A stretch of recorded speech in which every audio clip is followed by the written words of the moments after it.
How to reset your forgotten Alcatel Link Zone router password step by step in this video.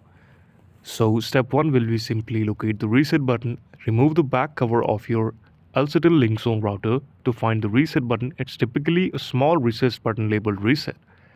Now press and hold the reset button. Use a paper click or similar tool. Gently press and hold the reset button for 3 seconds and you will know the reset is successful when all LED indicators flash blue twice.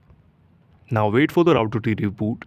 After releasing the reset button, the router will reboot automatically. This process may take a couple of minutes, so give it a 5 minutes and then reconnect to the default Wi-Fi network.